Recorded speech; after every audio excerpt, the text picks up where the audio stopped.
माझे नाव कुमारी खदिजाई पानशेख आहे. मी इयत्ता 4थी ची विद्यार्थिनी. आज मी तुम्हाला एक ऐतिहासिक गोष्ट सांगणार आहे. त्या गोष्टीचे नाव आहे हिरकणीची शौर्य कथा. ही कथा आहे एका आईची.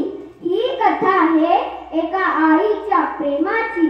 छत्रपती शिवाजी महाराज की.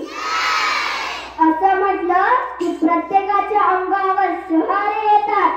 प्रत्येकाची छाती गर्वाने फुलते आणि सहजच तोंडातून उद्गार बाहेर पडतात. जय. अशा छत्रपती शिवाजी महाराज यांच्या काळातील गोष्ट. रायगड एक भव्य दिव्य किल्ला ज्याचे पूर्वीचे नाव रायरी. जावीच्या मोऱ्यांकडून छत्रपती शिवाजी महाराजांनी रायरीचा प्रदेश जिंकून घेतला. त्या ठिकाणी एक भव्य दिव्य किल्ला बांधला आणि त्याला नाव दिले रायगड. डोंगर दऱ्यामध्ये वसलेला हा किल्ला शिवरायांना फार आवडला. शिवाय किल्ल्यावरून चौफे नजरही ठेवता येत होती. सुरक्षिततेच्या दृष्टीने हा किल्ला अतिशय योग्य होता. म्हणून छत्रपती शिवाजी महाराजांनी रायगडाला मराठ्यांची राजधानी म्हणून घोषित केले. तेथे आवश्यकतेनुसार सोयी सुविधा केल्या, बाजार बनवला. त्यानंतर ठिकठिकाणाहून व्यापारी आपल्या वस्तू विकण्यासाठी येऊ लागले. त्यामुळे सुरक्षेला प्रथम प्राधान्य दिले पाहिजे हे शिवरायांनी ओळखले. शिवाय हा किल्ला म्हणजे स्वराज्याची राजधानी, म्हणजे सुरक्षाही हवीच. त्यामुळे छत्रपती शिवाजी महाराजांनी गडावर नियम चालू केले. छत्रपती शिवाजी महाराजांचे नियम म्हणजे एकदम कडक पण प्रजाहिताचे होते. गडावर कडेकोट बंदोबस्त असायचा.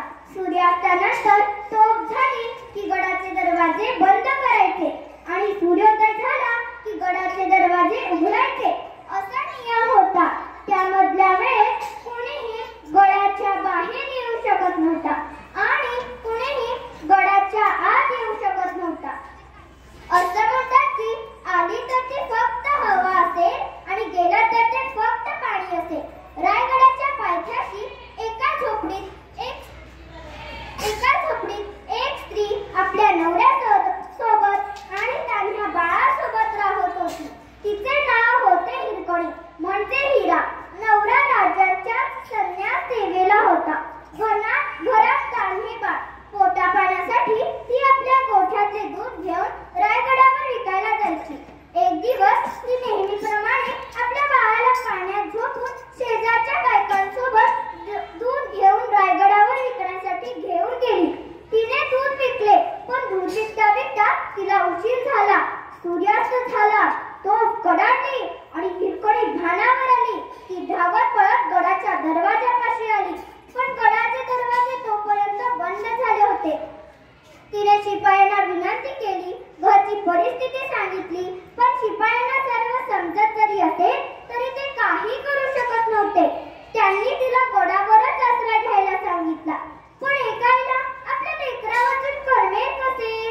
ती बाळाच्या आठवणीने व्याकुळ झाली होती. काय करावे तिला काही समजत नव्हते. शेवटी तिने निर्धार केलाच. तिने कड्यावरून खाली उतरून जायचे ठरवले. रात्र झाली. सर्वत्र अंधार होता. कडा खूप खोल होता. तरीही तिने जोखीम पत्करली. कड्यावरून खाली उतरताना तिच्या हातापायाला जखमा झाल्या. ओरखडले पण कशाचीही पर्वा न करता ती कड्यावरून खाली उतरली. घरात जाऊन तिने आपल्या बाळाला दूध पाजले तेव्हा कुठे तिचे मन शांत झाले. ही बातमी पूर्ण गावात पसरली.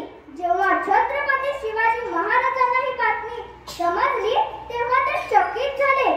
जर एवढीशी खोल कडा उतरू शकते तर शत्रूला सहज कड्यावरून वर चढून येता येईल असे विचार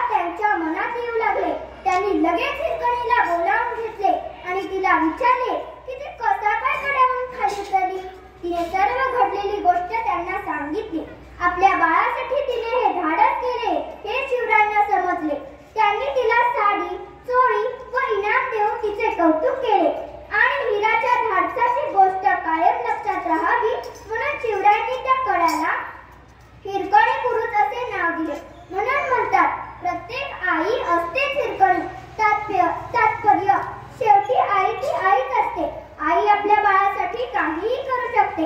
जय शिवराय. धन्यवाद.